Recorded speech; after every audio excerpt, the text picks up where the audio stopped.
사실은 아이한테 행하지도 않을 그런 막 이중 언어 막 쓰고, 응? 언어 폭력하고 감정 폭력하고 아이한테 그렇게 하잖아요.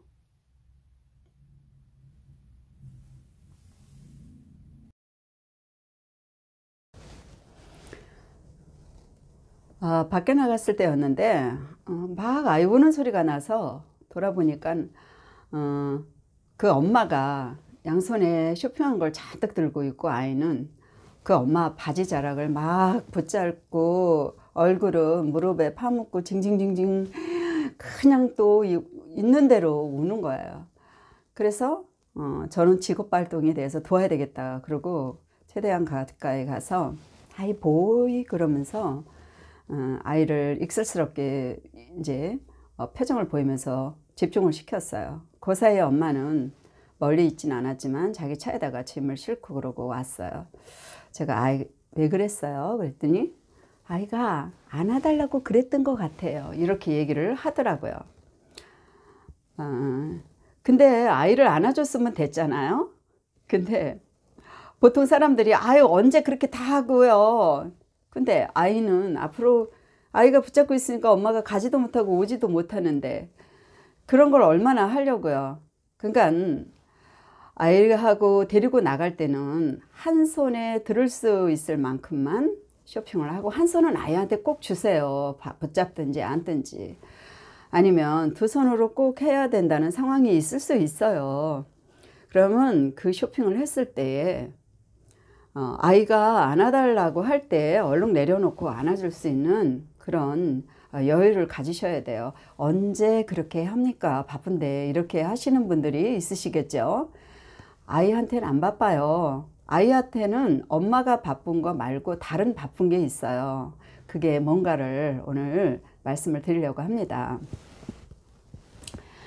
보통은 아이들이 누가 오거나 누구랑 얘기하고 있거나 그러면 이렇게 징징댄다고 얘기하고 또 뭐 그런 이상한 행동을 보인다고 하지만 그거는 아이가 이미 자기 나름대로의 살아가는 학습 방법을 터득한 거예요. 아이는 이미 딴 때 양육자에 의하여 자기가 소외되는 시간을 가졌을 거예요. 또 자기를 저지하고 자기를 액셉트하지 않은 그런 많은 경험들을 가졌을 거예요.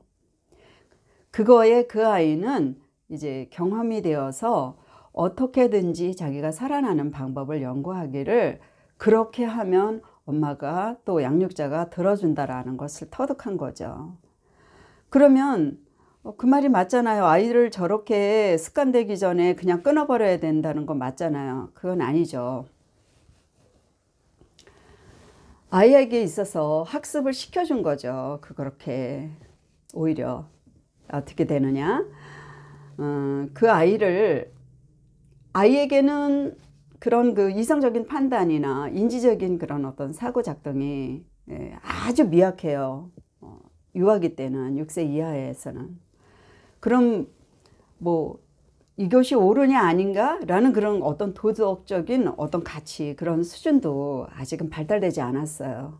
그에게 가장 많은 건 뭐냐면 감정이에요. 정서예요. 정서적인 게 가장 지금 활성하게 자라나가고 있는 거예요. 그래서 본능적인 것에 더 많은 이제 작용을 하고 있는 거죠. 안정과 또 그리고 사랑, 그런 그 편안하고 그리고 부드러운 그런 그 감정적인 부분들이 그 어린 아이들에게는 더 많은 거예요. 그래서 다독다독해주고 안아주고 그리고 쓰다듬어주고 부드럽게 해주는 그것에 대하여 그들은 제 최대의 행복을 느끼는 그럴 때예요. 그걸 가지고 어른들이 생각이 왜 그랬어 라든지 뭐 그거 안 돼 라든지 또 뭐 그냥 부모가 실천도 하지 아니하는 이중 언어를 쓰죠. 너 그러면 혼날 거야, 때려줄 거야, 안 줄 거야, 그리고 이제 이런 말을 하잖아요. 다 그게 폭력이에요. 그러니까 정서적인 폭력입니다. 그래서 그 아이가 힘이 없으니까 그거를 다 눌러 참았지만 결국에 가서는 그 아이도 살아남기 위해서 그걸 폭발할 때가 있는 거예요. 그게 정서적인 지원을 해줄 수 있을 때, 누군가가 또 다른 지원자가 있을 때 그 아이들은 그런 행동이 나오는 거죠. 큰애가 작은 동생을 봤을 때 제가 저렇게 아이의 행동을 해요, 뒤로 돌아갔어요, 이렇게 얘기하지만 그가 자기의 그 정서의 가장 소중한 자리를 빼앗겼기 때문에 또 차선이 됐기 때문에 그 아이의 살아가려는 자기의 방법을 거기서 터득하고 있는 거야. 또 하나의 터득이에요.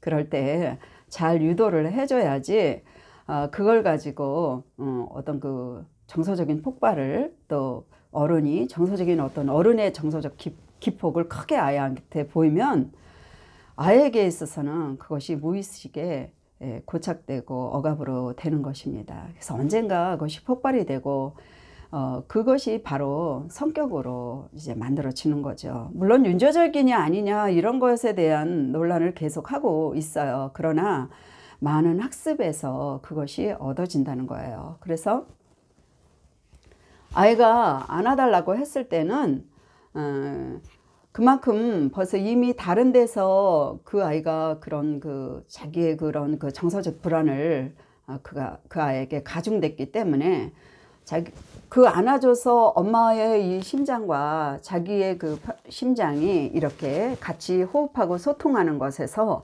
편안한 감을 느끼고 그 아이의 뇌는 이제 됐어 하는 말을 할 때까지 이 아이는 엄마 품에서 있을 거예요. 제가 그 응급처치 퍼스트 에이드 그 훈련을 받으러 갔을 때 이 심장 심폐소생술 이거를 이제 할 때였는데 거기 그 설명하는 그 선생님이 뇌와 심장의 관계를 얘기를 했어요. 그러니까 형제 관계다라고 얘기를 했어요. 그래서 여기에서 보내지 않으면 심장혈관에서 뇌혈관으로 가는 거기를 공급해 주지 않으면 이 뇌는 몸의 영에서 20%를 가지고 여러 가지 화학물질, 신경 전달 물질, 그리고 산소 공급과 더불어 이 전기작용을 계속해서 전 몸을 또 신호를 보내고 다 이걸 해줘야 되잖아요. 근데 그걸 못하게 되면 이제 뇌에 문제가 와서 그걸 못하게 되면 어떻게 되겠어요? 사람은 제 기능을 못하는 거죠. 가까운 예로 북한의 김정은 씨가 심장에 문제가 있었다고 이제 보도를 하는데, 그렇게 그때 1분 만에 응급수를 해야 되는데 8분이 걸리는 동안에 산소 공급이 안 돼서 뇌에 문제가 생겼다, 이제 이런 보도를 했는데, 그러니까 보도상의 진위야 저희가 논할 거는 아니고 실제적 이론으로는 심장과 뇌의 관계를 잘 설명해 주는 하나의 샘플이에요. 아이가 그렇게 안아달라고 하는 것은 그 아이의 생존 본능에 살고자 하는 거예요. 아주 기본적인 거예요. 우리가 아이를 자주 안아줘야 하는 기회가 있을 때 정말 이 아이를 안아주고 그 아이에게 평안함이 왔을 때 아이를 잘 유도해 주는 거. 아이가 굉장히 소중하잖아요. 그리고 그 아이를 함부로 대하면 안 된다는 거를 참 잘 알고 있어요. 그러면서도 우리는 자칫 실수하기 쉬운 게 아이의 정서를 무시한 채, 그리고 아이의 그런 상태를 무시한 채 어른의 그런 로직한 논리로만 아이들을 어떻게 다루려고 한다든지, 또 안정되지 않은, 잘 훈련되지 않은 어른의 정서 감정으로서 기폭을 가지고 아이들을 다루면 참 위험한 거죠. 아이를 존중한다는 건 실제로 그 아이의 감정 상태, 그 아이의 상태를 공감하는 거예요. 공감하면서 어느 정도의 조금 더 높은 레벨로 그를 유도해 주는 거예요. 아이는 아이끼리 통한다고 하는 것이 뭐냐면 서로 공감한다는 게 그게 맞는 말이에요. 그 정도에서 조금 더 아이들을 유도할 수 있는, 그렇게 아이를 낮춰서 아이와 같은 동등한 곳으로 낮춰서 아이를 대해줄 때 그것이 아이를 가장 존중하는 것이고 가장 잘 이끌어주는 좋은 방법이라고 여겨요. 하나님은 우리를 정말 인내를 하시는데 꺼져가는 등불의 심지를 끄게 하시지 않고 또 우리에게 있어서 인내하시기를 여러 가지 많은 비유를 통해서 우리들에게 가르쳐 주고 계세요. 우리를 장성한 그리스도의 장성한 분량에 이르기까지 자라나기까지 또 그리스도의 성품에 참여하기까지를 우리를 그냥 무한히 기다리고 계시는 하나님의 인내를 우리가 조금이라도 아신다면 우리는 우리의 자녀를 놔두고 아직 따라오지 못한 저 자녀를 놔두고 우리는 함부로 대해서는 안 된다고 생각합니다. 이것을 가지고 오늘 여러분들에게 말씀을 드렸고 시청해 주셔서 감사하며 또 다음에는 다른 어떤 비슷한 연관된 것을 가지고 여러분들을 찾겠습니다. 감사드립니다.